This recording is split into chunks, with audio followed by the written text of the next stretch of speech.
ஒற்றை விரலால் ஓங்கி அடிப்போம், இரட்டை இலைக்கு வாக்களிப்போம் என வாக்காளர்களுக்கு அதிமுக பொதுச் செயலாளர் எடப்பாடி கே பழனிசாமி வேண்டுகோள். நம்ப தகுந்த வாக்குறுதிகளிடம் மக்களை சந்திக்க வருவதாகவும் பேச்சு. தமிழர் உரிமை மீட்போம், தமிழ்நாடு காப்போம், ஒற்றை விரலால் ஓங்கி அடிப்போம், வாக்களிப்பீர் இரட்டை இலைக்கு. தமிழகத்தை 3 ஆண்டுகளாக ஆட்சி செய்து வரும் விடியா திமுக ஆட்சி அலங்கோல ஆட்சி, மக்கள் விரோத ஆட்சி. 3 ஆண்டு காலத்தில் நாட்டு மக்களுக்கு விடியா திமுக அரசு எதுவுமே செய்யவில்லை என அதிமுக பொதுச் செயலாளர் எடப்பாடி கே பழனிசாமி குற்றச்சாட்டு. மதுரை எய்ம்ஸ் மருத்துவமனை அமைக்க விடியா திமுக எம்பிக்கள் என்ன செய்தார்கள்? தமிழ்நாட்டில் காட்டிய செங்கலை நாடாளுமன்றத்திற்கு எடுத்து சென்று காட்டியிருக்க வேண்டியதுதானே என அதிமுக பொதுச் செயலாளர் கேள்வி. 3 வருஷமா செங்கலை காட்டிட்டு இருக்கிற எய்ம்ஸ் மருத்துவமனை கொண்டு வர வேண்டும் என்று எங்களுடைய இதய புரட்சி தலைவி அம்மா மத்தியிலே கோரிக்கை வைத்தார்கள். அந்த கோரிக்கையை ஏற்று மத்திய அரசாங்கம் எய்ம்ஸ் மருத்துவமனை மதுரையிலே கொண்டு வந்தது. நாங்களும் அந்த எய்ம்ஸ் மருத்துவமனையை விரைந்து கட்ட வேண்டும் என்று பல முறை நாங்கள் மத்திய அரசிலே வற்புறுத்தி இருக்கிறோம். ஆனால் நீங்கள் என்ன செய்தீர்கள்? இந்த செங்கலை நாடாளுமன்றத்தில் காட்ட வேணும், ரோட்ல காட்டி பிரயோஜனம் இல்ல. அதனால என்ன பயன்? விளம்பரத்திற்காக செங்கலை தூக்கி காட்டுறார். ஸ்கிரிப்ட மாத்தப்பா, கதையை மாத்து, இதையே காட்டிட்டு இருக்க வேண்டாம். அமைச்சர்களின் ஊழல்களை சேகரித்து வைத்துள்ளதாக அதிமுக பொதுச் செயலாளர் பேச்சு. 2026 அதிமுக ஆட்சி அமைந்தவுடன் உப்பை தின்றவர்கள் தண்ணீர் குடித்தே ஆக வேண்டும் என எச்சரிக்கை. 656 கோடி தேர்தல் பத்திரத்தை அதிகமா வாங்கினது தமிழ்நாட்டில் திரு ஸ்டாலின் குடும்பம். நீங்க எங்களை பத்தி ஊழல் பத்தி பேசுறதுக்கு என்ன அருகதி இருக்குது? இதெல்லாம் 2026 அண்ணா திமுக ஆட்சி மலரும். உப்பை தின்றவன் தண்ணி குடித்தே தீர வேண்டும். சூடு பிடித்தது நாடாளுமன்ற தேர்தல் கள. அதிமுக வெற்றி வேட்பாளர்கள் வேட்புமனுவை தாக்கல் செய்தனர்.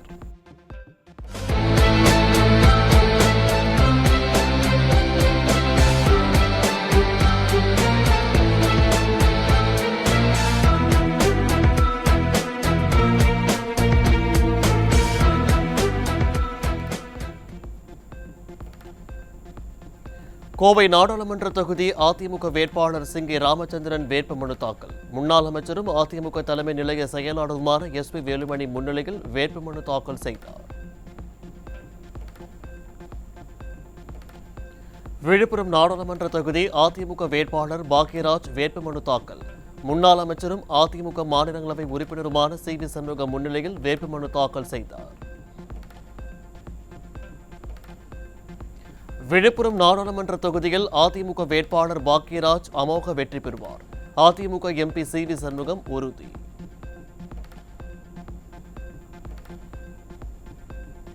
நாடாளுமன்ற தேர்தல் முடிவதற்குள் அமைச்சர் பொன்முடி உள்ளே இருக்கிறாரா வெளியே இருக்கிறாரா என்பதை பார்ப்போம். அதிமுக MP CV சண்முகம் விமர்சனம்.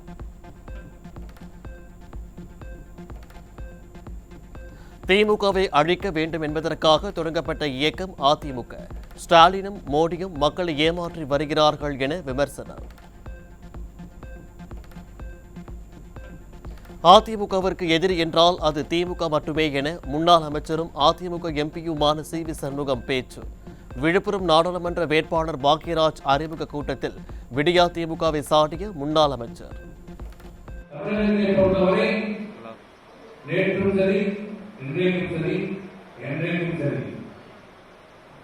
நமக்கு எதிரி என்றால் அது திராவிட முன்னேற்ற கழகம் தான். இந்த இயக்கம் அனைத்து இந்திய அண்ணா திராவிட முன்னேற்ற கழகம் தொடங்கப்பட்டதே திமுக ஒரு தீய சக்தி, கருணாநிதி ஒரு தீய சக்தி. அந்த திமுக அழிக்கப்பட வேண்டும் என்ற ஒரே நோக்கத்திலே தொடங்கப்பட்ட இயக்கம் தான் அனைத்து இந்திய அண்ணா திராவிட முன்னேற்ற கழகம். சென்னை ராயபுரம் மண்டல அலுவலகத்தில் வேட்புமனு தாக்கல் செய்யும் போது விடியா திமுகவினர் அராஜகம். ஆட்சி அதிகாரத்தை வைத்துக் கொண்டு நாங்கள்தான் முதலில் வேட்புமனு தாக்கல் செய்வோம் என அமைச்சர் சேகர்பாபு வாக்குவாதம் செய்ததால் பரபரப்பு.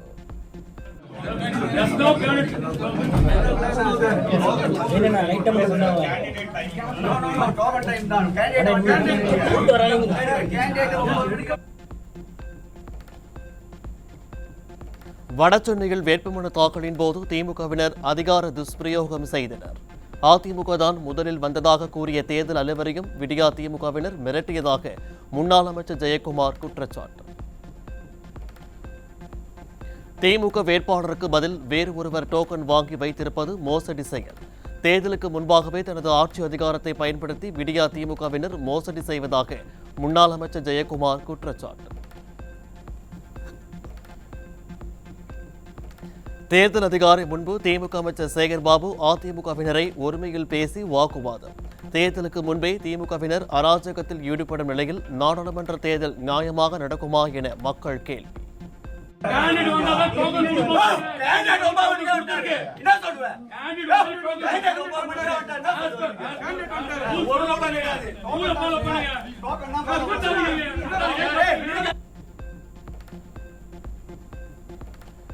வடசென்னை தொகுதிகள் வேட்புமனு தாக்கலின் போது விடியா திமுக அமைச்சர் சேகர்பாபு அராஜகம்.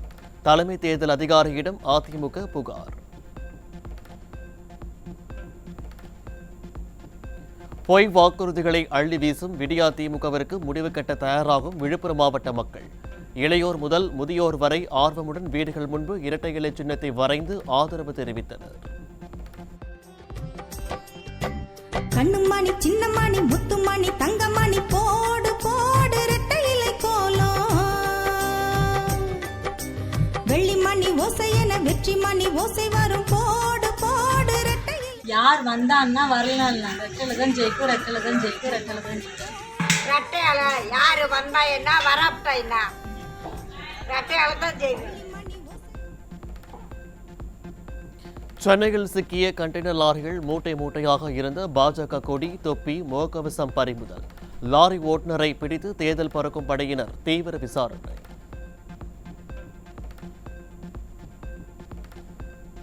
பாஜக பாமக இடையேயான பொருந்தா கூட்டணியால் திண்டுக்கல் தொகுதியில் உச்சகட்ட குழப்பம்.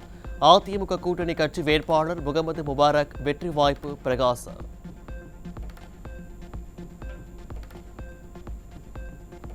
அதிமுக சின்னம், கொடி, லெட்டர் பேட் உள்ளிட்டவற்றை பன்னீர் பயன்படுத்த தடை விதிக்கப்பட்டது தொடர்பாக இடைக்கால உத்தரவு பிறப்பிக்க முடியாது.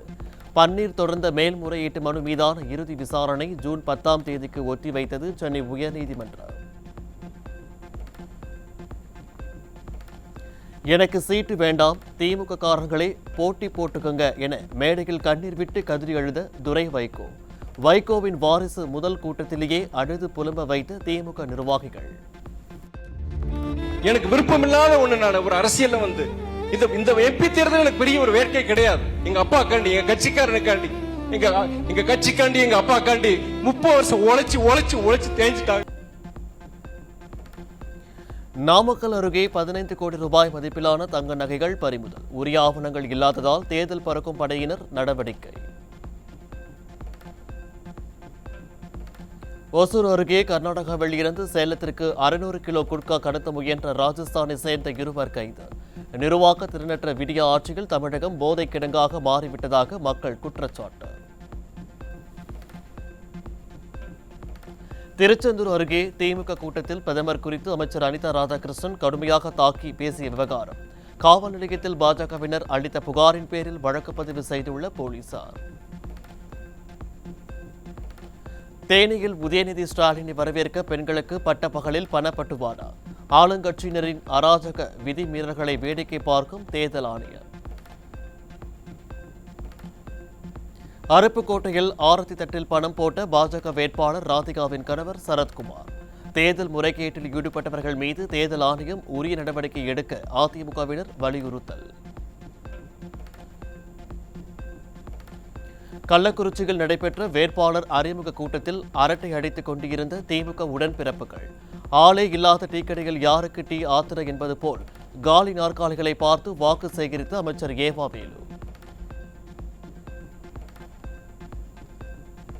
திண்டுக்கல்லில் தேர்தல் விதிமுறைகளை மீறி உதயநிதி ஸ்டாலின் பிரச்சார வாகனத்துடன் பல வாகனங்கள் அணிவகுப்பு. தேர்தல் பிரச்சாரத்திற்கு கூட்டம் சேர்க்க டோக்கன் முறையில் திமுகவினர் பணம் விநியோகம். கண்டுகொள்ளாத தேர்தல் பறக்கும் படை. சிவகங்கை மாவட்டம் திருப்புவனம் சந்தை திடல் பகுதியில் போக்குவரத்திற்கு இடையூறாக கூட்டம் கூட்டியதாக பாஜக கூட்டணி வேட்பாளர் மீது வழக்கு. பாஜக கூட்டணி வேட்பாளர் தேவநாதன் யாதவ் மற்றும் பாஜக அமமுக நிர்வாகிகள் உட்பட 10 பேர் மீது காவல்துறை வழக்கு பதிவு. விழுப்புரத்தில் விடுதலை கட்சி சார்பில் நாடாளுமன்ற தேர்தலில் போட்டியிடும் வேட்பாளர் அறிமுகம் கூட்டம். மேடையிலேயே விசிக வேட்பாளர் தூங்கி வழிந்தது கூட்டத்திற்கு வந்தவர்கள் மத்தியில் முகம் சுழிப்பை ஏற்படுத்தியது.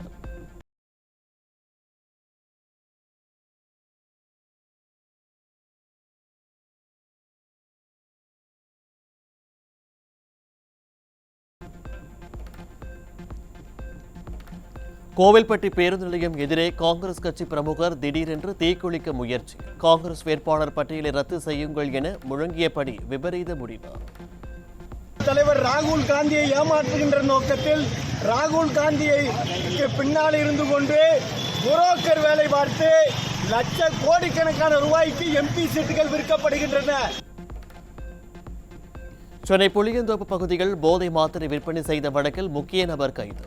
விடியா ஆட்சியில் சர்வசாதாரணமாக கிடைக்கும் போதை மாத்திரையால் இளைஞர்களின் வாழ்க்கை கேள்விக்குறியாகும் அவல.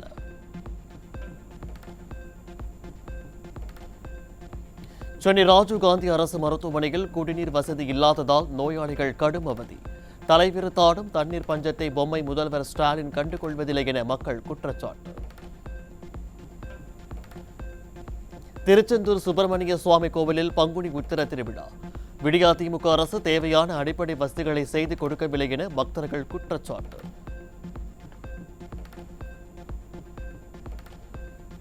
திருக்கோவிலூர் உலகானந்த பெருமாள் கோவிலில் பங்குனி பிரம்மோற்சவ விழா.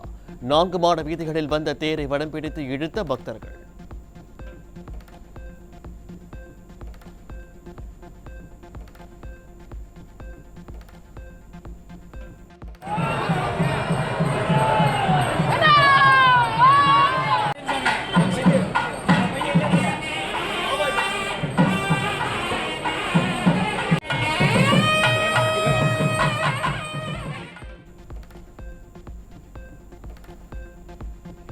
சீர்காழி அருகே ரங்கநாதர் பெருமாள் கோவிலில் திருவேடுபரி உற்சவம். திரளான பக்தர்கள் பங்கேற்று கோவிந்தா கோவிந்தா என பக்தி முழக்கத்துடன் வழிபாடு.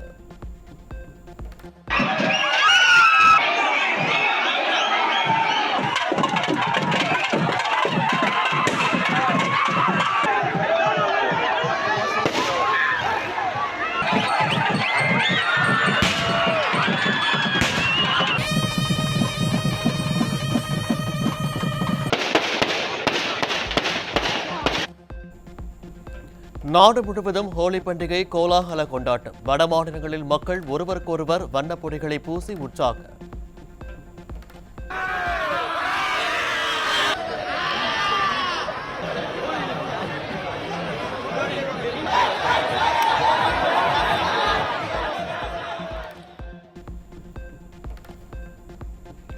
ஹோலி பண்டிகையொட்டி மத்திய பிரதேச மாநிலம் உஜ்ஜைனில் உள்ள மகாகாளேஸ்வரர் கோவிலில் குவிந்த பக்தர்கள். கோவிலில் ஏற்பட்ட தீ விபத்தில் பூசாரிகள் உட்பட 13 பேர் காயம்.